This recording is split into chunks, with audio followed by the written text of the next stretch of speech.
We've got Vamsi Kumar, Group Business Head, Reliance Commercial Finance, joining us. Vamsi, hi, welcome to the show. So, how's the Delhi or Mumbai, I should say Mumbai rains treating you? Oh, it's raining. It's just that it's not raining houses.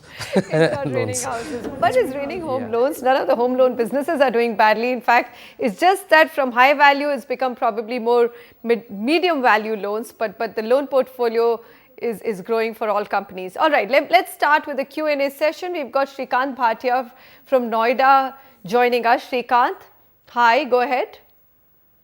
I have a shortlisted project in Noida. The total cost with registry in coming out to be approx 1.10 crores. Our total income is 2.4 lakh per month.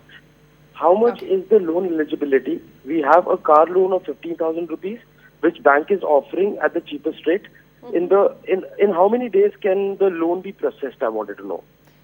In how many? Okay, these are some really important questions. Vamsi, over to you. 1.10 is his requirement, or total cost at least. Income, he says, is 2.5 lakhs per month. I'm thinking there should be a reasonable gap. So, how much can he get and the cheapest rate? From an income perspective and a financial eligibility perspective, he definitely will qualify for a loan to purchase a 1.1 crore home.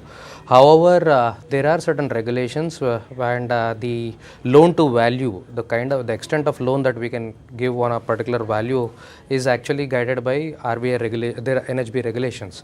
Now, as per the regulations, for any home which is of more than 1 crore, the maximum loan that we can extend is 75%. So technically, it means that the gentleman is eligible for about a 77 lakh home loan, wherein the registry value is 1.1, and 1.1 when he says registry value, it includes all kinds of registration. So therefore, that would also be considered as the market value of the home, and on that 75% is what he will be eligible. From an income perspective, I think it's very comfortable, assuming that he has enough amount of service. The tenure can be linked to the kind of service that he still has left. So based on which he can approach any of the home financiers. The second part that he has asked was the kind of interest rates. On such kind of home loans, the current ongoing interest rates, they are in the range of anything between 9.6 to 9.7 from various financiers, but that's the kind of interest rates which he can probably negotiate better based on his liability relationship that he has with his bankers. As far as the sanctioning process is concerned, the financial eligibility and everything to do with the financial eligibility, that can be done in a period of about 7 days. However, he needs to keep in mind that there would be some time that would be taken in terms of evaluating the legal and technical aspects of the home itself. In case if it's already a project which is already approved by a reputed financier, then the home loan through that financier becomes that much easier, because all the legal and technical aspects of the home have already been appraised and approved by the respective financier. Okay. So Fair enough. Home buying.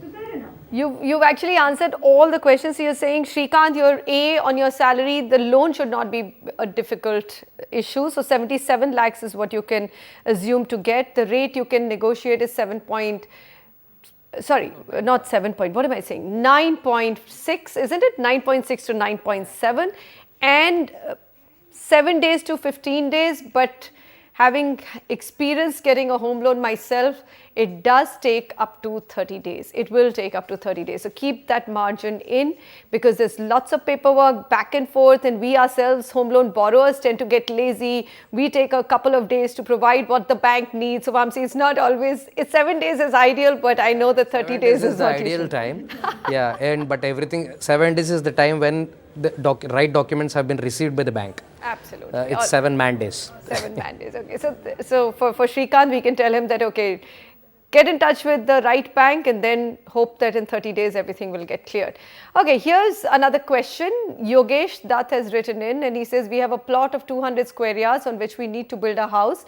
Do we get a loan for construction? How much can a bank fund for constructing the house, considering my income is about 50,000 rupees a month and my wife does private coaching and earns 25,000 rupees a month?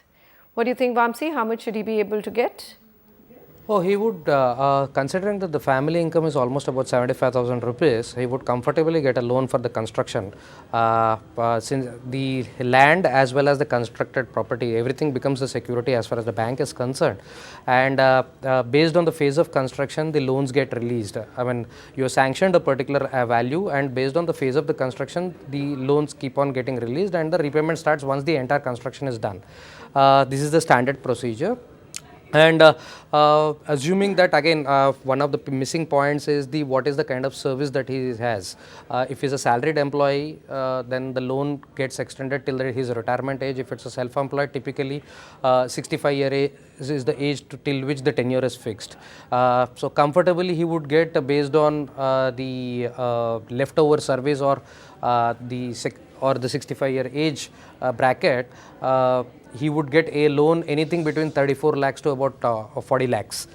Because the loan is dependent on the kind of tenure that he chooses. The lower the tenure, the lower the loan value, because the loan value is fixed based on the cash flow that he has on a monthly basis. Okay. It's a function of that. You know, in India, because we are so... 34 lakhs?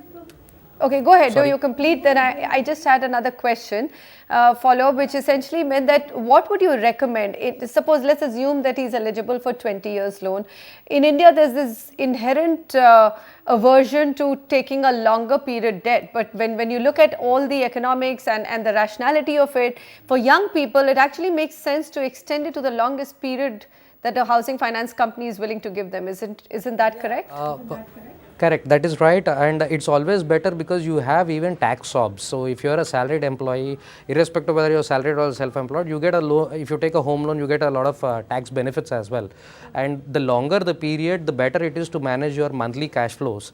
And as long as you are sure that at some point of time you get a hefty bonus from your existing employers, you always can repay the loan because you do not have any kind of a penalties or those sort of stuff in home loans, because those have been done away with almost about 2 years back by the regulators. So you have the flexibility to manage your entire home loan at any point of time. So you can fix a longer tenure and start prepaying it much in advance itself. So that's something which any home loan buyer should look for.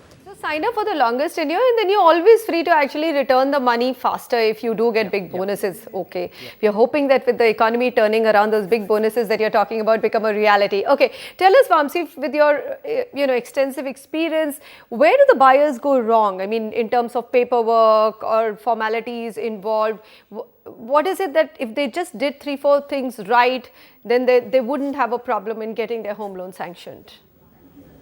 Yeah, see, many a times, particularly first-time buyers, the maximum delay or the maximum hazards that they face is that fact that they are not aware as to what all goes behind sanctioning a home loan. There is a lot of process now because they are not acquainted with the kind of process that happens within the HFCs or with the banks. A lot of times it becomes a lot of there are hazards that get created, and it is important for any home loan buyer when they are going in for to check on certain basic requirements basis which they can keep all their documentation and other things ready. This awareness levels is something which you will have to obviously go to your friendly neighborhood bank, or probably if you have a salary account with you, whoever is your banker, anybody may be able to easily help you out with what sort of documentation required and what sort of homes, because there are the documentation varies from an apartment to the documentation that you have for an individual bungalow and the documentation that you have for a home which you are buying it in, say, a village. The documentation varies from each types of these asset categories, and so therefore it is very important that the customer is first aware as to what he wants to purchase and also articulates this properly to his own banker. So and there are certain standard set of jargon that he needs to be aware of, so that he knows what to check for and how to bargain or negotiate with his own financiers when he goes for a home loan. Okay, give us some tips for bargaining. I think that's the best takeaway for all our viewers. Pitch a couple of housing finance companies and banks against each other. No, today it is such a product that there is no scope for home loans. In fact, the customer is the king over there. So, as I told you, the element of interest rate ranges between 9.6 to 9.0. You're talking about a 0.1%, a 10 basis points differential between a bank to bank. So the game now is on how for all the finance companies, it's more to do with the kind of service that they extend and the kind of easy and convenience that it is to take a home loan. So basis which the customer can make the right choices. Vamsi Kumar, pleasure to have you with us to take all our home loan questions and explain what we should get right to make sure that home loan comes through quickly. Thank you so much. Thank you.